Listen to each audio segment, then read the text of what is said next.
AP World History. All right, we are back to it here. All right, making our march through World War One. I want to get these notes taken care of here, where we can get through the rest of World War One. Take a look at the peace treaty that wraps it up, and see if we can at least maybe, I don't know. I doubt if I'm going to be able to, but I'm going to say maybe try to get a start into some of the interwar years. But I want to mainly see if how close we can get to wrapping up on World War One. Okay. When we had last run out of time, we were probably in different places and different classes, but we were going through our list of new and improved technologies of World War One, and so some of these technologies so new that they're only going to have minimal impact really on the fighting of the war. We'll see more of an impact, when we have World War II come rolling around. But it is very much viewed as kind of a revolutionary war because of new elements like the use of aircraft and tanks, and then even some of those improved technologies that come into play. Um, High explosive artillery, probably the biggest killer in World War One. Big guns like you see over here that just did massive amounts of damage, both in property damage and obviously in lives as well. Um, those two terms down there for number 8, stalemate, war of attrition. Stalemate, just pretty much kind of the old chess term having to do with the fact that a war where neither side can gain advantage, no one can win, given the defensive nature, fighting from trenches, given all this new technology, and just not a really strong knowledge of how to use it properly, that sort of thing. And so both sides are going to, by a couple within a year or two of the war, have geared down into what we call a war of attrition, which is you give up any hope of defeating your enemy on the battlefield, and instead you switch your strategy to just trying to wear them down and get them to a point where they just can't take it anymore. Okay, put pressure on the home front, put pressure on the fighting front, and try to make it so the war becomes unpopular with the people, and that they almost have to ask for the fighting to come to a halt. Very very nothing really that these armies had ever dealt with in any war before. This idea of just wear them down. Okay, just kind of turning their concept of warfare completely upside down. All right. Again, everything we've been talking about pretty much has been, kind of a European war. But we'll get a little bit more into developing into a world war. The United States, our entry into the war in 1917, is going to be really a combination of a couple of things that we'll talk about here really quickly. When we do join the war, we're going to be jumping in with the Allies, so we're going to be joining the British and the French. And a lot of that has to do with the fact that, even though at various points in our history we had technically, or so to speak, had been at war with either of those countries back in, colonial times and all that. By the 20th century, we have governments that you can see some similarities, based on constitutions, governments that allow some voice to the population in terms of representation and voting, and compared to looking at the Austro-Hungarian Empire, the Ottoman Empire, looking at at Germany, we're looking at much more autocratic type governments, and so there's kind of like just a natural tendency that we would go that way. The two big drivers in getting the United States into World War One. I mean, really, the first part of the war, we were neutral. We did not want to get involved, and American public opinion was vastly against America getting involved in the war, even though we had our sympathies towards those countries. There were a lot of American businesses doing quite the profit, selling war material to the combatants over there in Europe, but technically politically. We're neutral. That begins to be tested with Germany's policy of submarine warfare. Basically, they are trying to surround England with submarines, and not allow any shipping in or out of England, and particularly shipping coming into England, cargo ships carrying supplies, military aid, food, things like that to keep the war effort going in England. And Germany develops a strategy where they're going to try to sink any ship that approaching the shores of England. Okay, I mean they've got big submarine fleets, but not that big. But they're able to send a lot of ships to the bottom of the Atlantic, and increasingly some of those ships that are getting caught up in this are American ships. And there'll be a few incidents that pop up early in the war. The Germans sink a big British passenger liner, the Lusitania. Their spies tell them that this passenger ship, although mainly it's carrying people, civilians, men, women, kids, that it also is secretly transporting some military hardware for the British Army, and so in 1915 this ship is sunk. 1,200 people die, including 128 Americans, and this causes quite the flap in the United States. The German government is forced to kind of back down, and kind of the whole it was an accident. That wasn't an accident. Anyhow, more of this goes on, where ships flying the American flag are being sunk by the Germans. The U.S. government launches these very threats and condemnations, and and so you've got that pressure that's going on. The United States pretty much we've got the right to travel the high seas, and the Germans saying we have a right to to try to defeat our enemy. And you've got those two ideas kind of in conflict. And then I add on top of that, early 1917, British intelligence intercepts a secret message from the German government being transmitted to the German ambassador. I forget his first name, but Zimmerman, in Mexico City, of all places. And the secret message that is decoded by the British is then sent along, the decoded message sent along to the U.S. government, believing that the U.S. government might be interested to know what the Germans are plotting, and that is offering up an alliance with Mexico. By 1917, the Germans are they're pretty confident that, whether they want it or not, America's probably going to eventually end up in the war, and it's going to be against them. And so they want to take the initiative. They want to be ahead of this instead of from behind. And so the German government offers to Mexico a fairly simple proposal. Germany will lend military support to Mexico to launch an invasion of the United States across the southern border.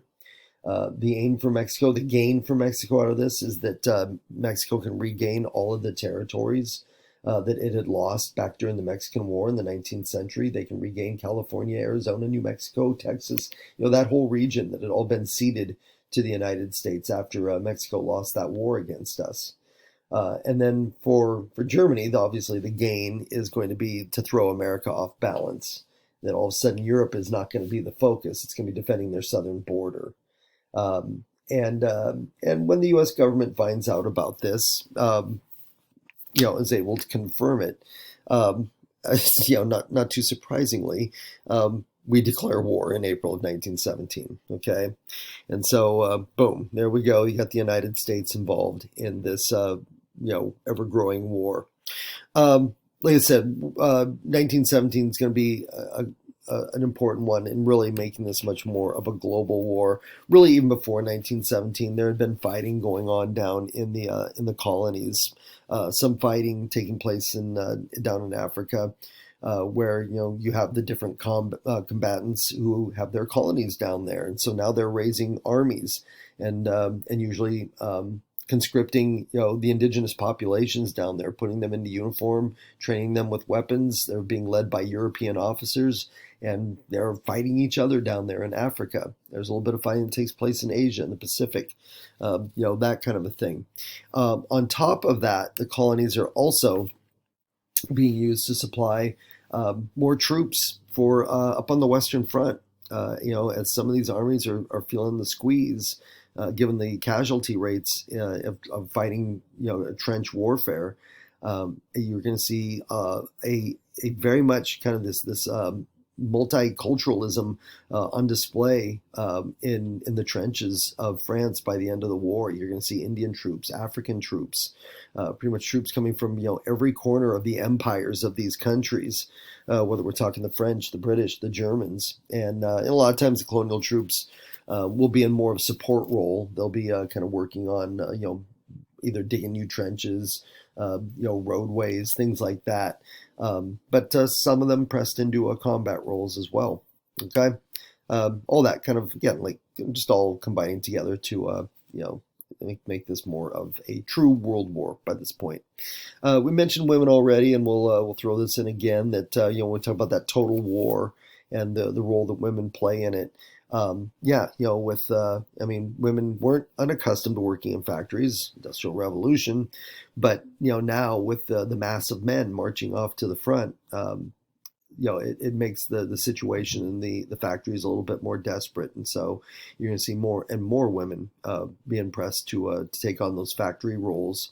You'll also have a lot of women who will step up and take on, whether it's working for the International Red Cross or working through some of the medical corps that were attached to each of the warring countries. And so nursing, some of them playing some more of those support roles with the military forces in terms of cooking and rest and reconnaissance centers, things like that, and a little bit of combat. It's going to be pretty rare that women actually see combat roles in World War One. It'll still be relatively rare in World War Two, but I'm not going to say that no women ever saw combat in World War One. It's just that the United States, we're not making use of women in combat roles. Neither the British or the French or the Germans. The Russians get into it a little bit.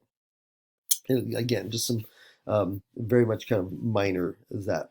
I would go with your first two categories there is where we see women playing a much stronger role in the war. All right, getting to the end of the war. Notice, I'll point this out, okay? Hold on, little scratchy throat.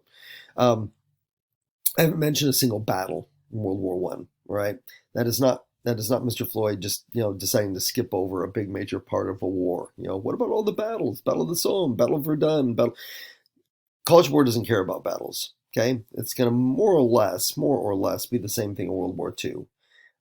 They're more interested in how the war is conducted. They're more interested in how a war is caused. They're more interested in what comes as a consequence at the end of a war. Okay, so it's not your imagination. They're not going to get into that level of detail when it comes to wars. And those of you that love learning about military conflicts and all the little odds and ends and the famous generals and the all the big battles and all that, you're probably gonna have to save that for a college class someday, because I'm gonna disappoint you on it all with this one. All right, okay, so. Boom. It's like, oh, okay. So now we're going to talk about an armistice, which is going to be basically another word to describe a ceasefire. Okay, not an official end to a war, but an armistice is when both sides choose to lay down their weapons and we're going to stop killing each other. It is going to be Germany in November of 1918 that is going to ask for an armistice. Once the United States gets in the war, Germany knows that they are now up against it. Because they've never completely committed themselves to a total war, they're lagging behind in the effort. Austria-Hungary, they are struggling themselves. They are now fighting a front down with the Allies down in Italy, and then the Ottoman Empire is very engaged in fighting in the Middle East against the British. Everyone in the Central Powers is losing ground by the time we roll into 1918. And the Germans especially feeling the desperation that the United States declaring war in 1917. The United States, it was going to take a while before the impact of the U.S. declaring war was felt in Europe. Even though we declare in 1917 in April, we're not ready. We're not prepared. We don't have a military that's we'll ship them out next week. It takes almost a year before the United States is going to make its presence known in Europe. But when we do, we're pouring soldiers in by the hundreds of thousands. And unlike these European armies who have been fighting now for 4 years and are just worn out, here come the Americans, all zippy and full of vigor, ready to do their thing. And the Germans know this is bad news. What they try to do is, before the Americans can show up in large force, they launch what in 1918 they call their spring offensive. It's kind of like their last-ditch mass attack on the Western Front to try to gain some kind of advantage, try to get the initiative going, in their direction in the war. And they launch it, and like most most of these battles and attacks of World War One, it shows a little bit of promise at first. I mean, the Germans are actually able to get through a lot of British and French trench lines, but because of lack of the number of troops they need, lack of resources and supplies, the attack peters out, and before the Germans even have a chance to try to revitalize it and get it going again, the Americans are there. All right, and that is really what is going to flip the script. The United States joins into the war. Our troops kind of learn a few hard experiences about trench warfare. We show up and it's like, trenches, who needs trenches? But after a couple of quick military actions and a lot of dead Americans realize, okay, yeah, you guys know what's going on. We'll kind of listen to what you have happening. But it's just going to be a numbers game, folks. And by November, the Germans, matter of fact, the German military tells Kaiser Wilhelm, there's no way. We can maybe hold out another year or two, but victory is not even it is no longer an option for us. And at that point, Kaiser Wilhelm abdicates. In other words, he bails, and the provisional German government asks the Allies for an armistice. Okay, and on 11 a.m. on November 11th of 1918, that armistice goes into effect. The Great War, the war to end all wars, World War One. The shooting stops on the 11th hour, the 11th day of the 11th month of 1918. Those of you who are into numerology, that maybe means something. I don't know. So that unofficially ends World War One. All right, armies begin to demobilize.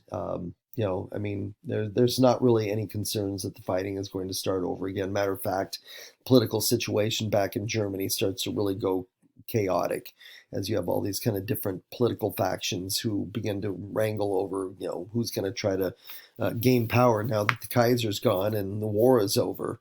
And so there's not really any fear that the Germans or any of their allies are going to suddenly decide to, hey, let's get this thing going again.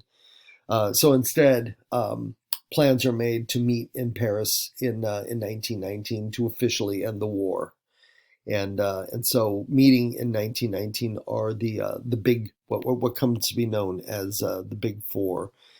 These are the leaders of the countries representing the United States, Britain, France, and Italy gets an invite as well. Right? It's like, you joined in with us before the war ended, and so you get a little bit credit. Interestingly enough, who's not going to be invited to Paris in 1918 is going to be Germany or Austria-Hungary or the Ottoman Empire. Well, technically, now that the war is over, the Ottoman Empire and the Austro-Hungarian Empire are going to be, officially history. They'll be divided up, and yeah, they're gone. But no, anyone belonging to the Central Powers are told you don't need to send anyone. Matter of fact, we're not inviting any of you. We'll let you know how this, what the terms are after we get it all figured out. Okay, and so that probably is sending us our first message that this peace treaty is probably not going to be anything that's going to accomplish a lot of good. We're going to have, first of all, showing up in Paris for this treaty to be ratified. Oh, hold on here. Sorry about that. Quick disruption.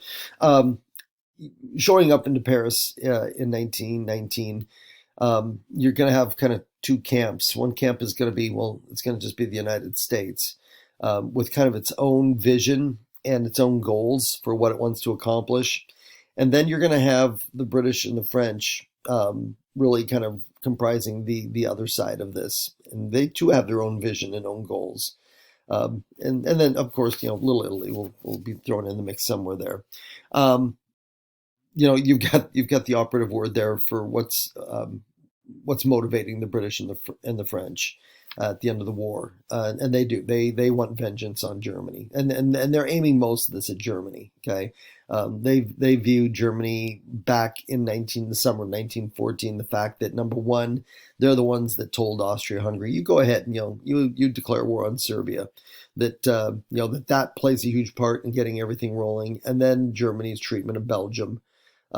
in 1914 as well. And so, Germany by this point is castigated as, it's all your fault, basically, that sort of a thing, even though really, if you step back and look at it, all the way these countries are entangled in all of these, alliances and, go back to imperialism and the competition and rivalry that everyone participated in.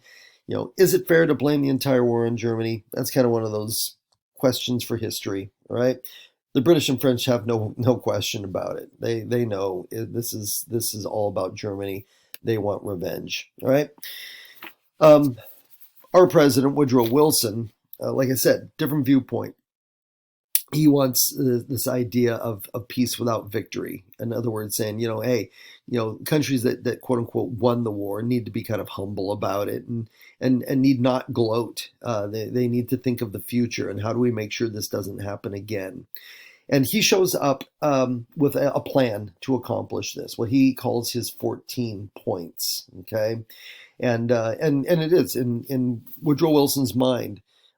This is what is going to create permanent world peace. Is if everyone just everyone will sign off on this, they'll see the brilliance of this plan, and it'll be rainbows and unicorns forever and ever going forward. Okay, and Woodrow Wilson is very confident that he's going to be able to convince the British and the French that your need for revenge, understandable, but at the same time, let's be grown-ups about this and let's think about the future. All right.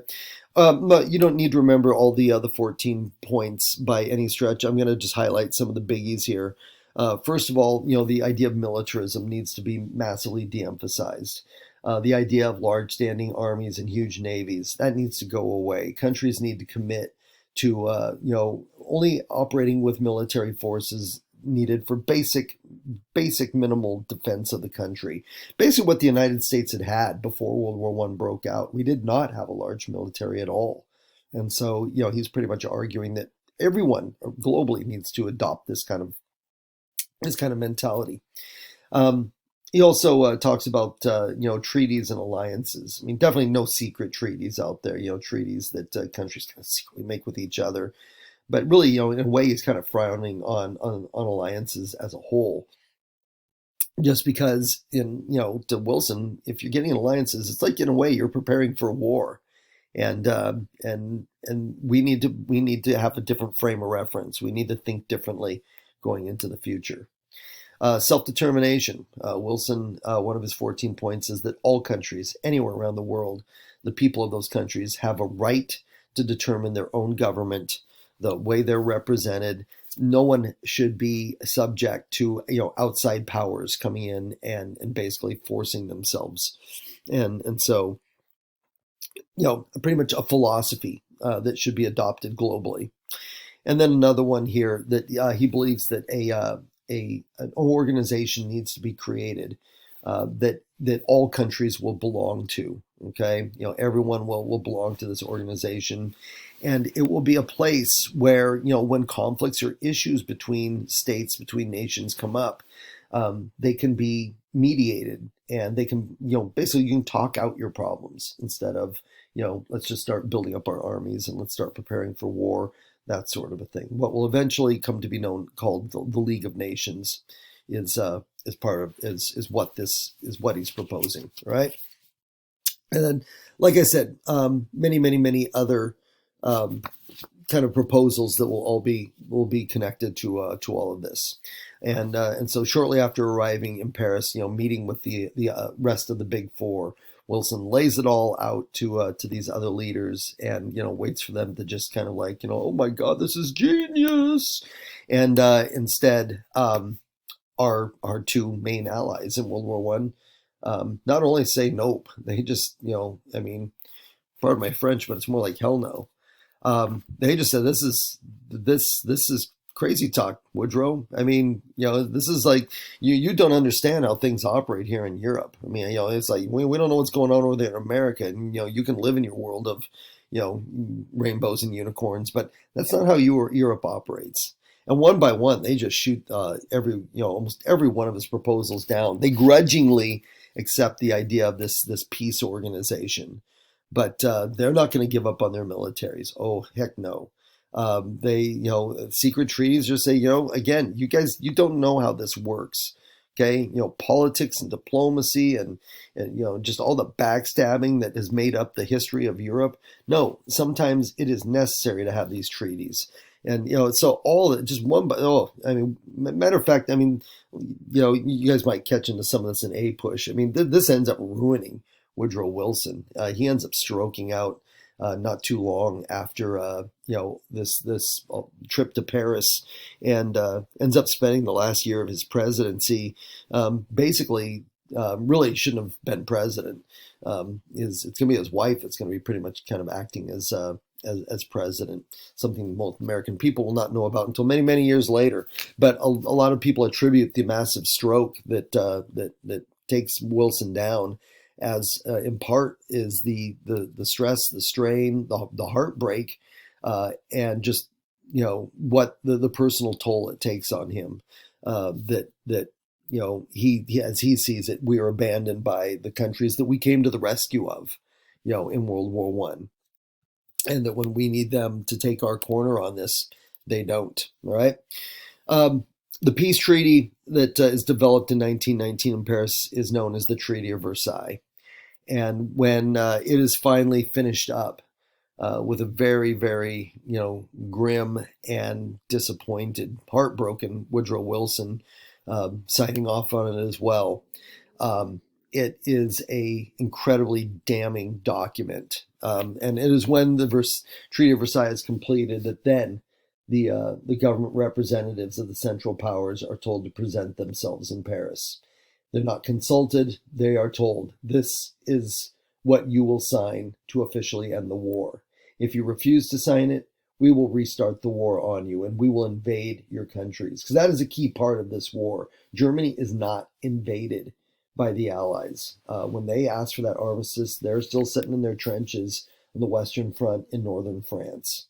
And so the threat is, if you do not accept these terms, we will occupy your country. You won't have a country anymore. All right. So again, I'm not going to go through all of the terms of the Treaty of Versailles. These are the biggies, and these are going to be the ones that are bad enough. First of all, Germany is forced to accept full blame for World War One.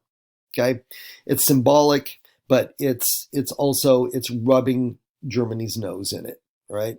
It is, like it says there, it's your fault. And you're going to sign to this accepting full blame for the war. None of the other factors have any. It's all on you, Germany. Okay, Germany is going to lose its colonies that it has established. Now, Germany didn't have a massive empire, but still, what colonies they had are gone now. They will be shared out and split out amongst the victors. They will lose some of their own actual German territory. Some of it will be ceded to. Some of it's going to be ceded to the French. Some of it is going to be ceded to a newly created country of Poland. And then they're also going to lose the vast majority of their military. Germany will not be allowed to have an air force anymore. Germany will be reduced to an army of only 100,000, which is basically kind of like that's kind of an aggrandized police force at most. And their navy is reduced down to, basically like a coast guard. Okay. And so this country that is so, wrapped its identity in its militarism and its military power is completely neutered in that regard. All right. And then Germany is handed a reparations bill in the billions of dollars that they owe to the Allies, mostly to France, being France had suffered far more property damage and a lot of loss of lives in the war because so much of the fighting had taken place within their borders. But reparations to be paid to everyone. Reparations, by the way, the bill was so hefty that Germany did not finish paying off those reparations until you can double check me on the internet with this, but I think it was 2020.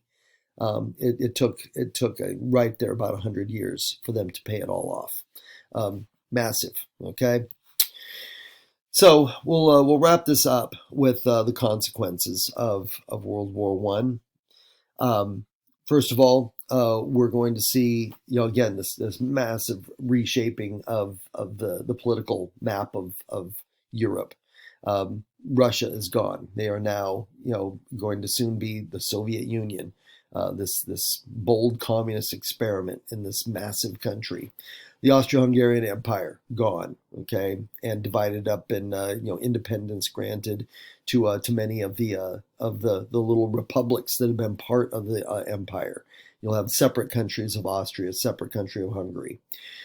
Germany, as I just described, its power shattered. Okay, and then the Ottoman Empire, as we've talked about already, is now officially history, and also many of the smaller areas that it had conquered and controlled for so long now given their independence. All right, so that in itself is a pretty massive change. New maps of Europe and the Middle East. I mentioned some of the changes that are going to happen to the map of Europe, and most of it is going to be loss of territory that Germany will suffer. All right, in the Middle East, you're going to have the British and French stepping in to establish new, what they call mandates, which are kind of just a fancier word for, I don't know, in a way, colonies. Where they take over some of the land that had been in the hands of the Ottoman Empire. The thinking, or at least the message from the British and the French, is that these lands have been under the control of the Ottoman Empire for a long time. They may become independent at some point, but they need to kind of earn it. All right, that the British and French are going to oversee kind of an establishment of some kind of stability in these lands. And then the idea is that when we see that stability, then we'll step away and we'll let you guys rule yourselves. Viewed from another perspective, this is, a bunch of bunk coming from the British and French, who really have their eyes on reestablishing their empires, and wanting to gain new territories.